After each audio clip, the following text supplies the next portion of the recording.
Pendant des années, j'ai cru que Dieu ne m'aimait pas, que j'étais pas digne de son amour, jusqu'à ce que je fasse ça.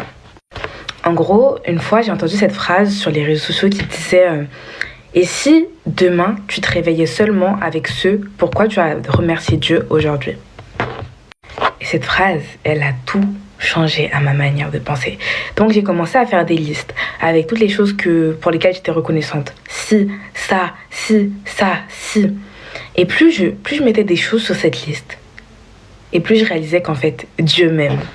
Littéralement, je disais, ah, je suis reconnaissante de m'être réveillée. Je suis reconnaissante d'être allée à l'école en sécurité.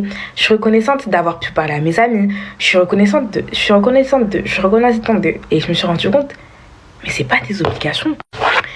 Et par exemple, j'ai dit, ouais, je suis reconnaissante d'avoir mangé à ma faim. Mais tout ça, c'est des choses qu'on prend comme acquis, qu'on se donne en mode, ah, mais pourquoi il n'y a pas à manger? Mais il y a des gens dans le monde qui ne mangent pas. Il me semble, il y a plus de 500 millions de personnes qui sont dans la famine aujourd'hui. Et plus je lisais cette liste, et plus je disais, mais pourquoi tu donnerais tout ça à quelqu'un que tu n'aimes pas? Et là, j'ai compris. Là, j'ai compris que peu importe combien je pouvais faire des péchés, Dieu m'aimait encore. Et donc, ça fait que je fasse moins de péchés, parce que de base, quand tu es déjà en train de culpabiliser, tu vas faire plus de péchés, tu vois. Parce que tu te dis, ah, mais dans tous les cas, Dieu, il me pardonnera pas et tout. Donc, ou si tu te dis, ah, mais dans tous les cas, Dieu, il me voit déjà comme une pécheuse et tout. Donc, ça sert à rien. Et moi, j'étais dans ce mindset-là jusqu'au moment où j'ai vu que Dieu m'aime et il a de la valeur, il m'accorde de la valeur.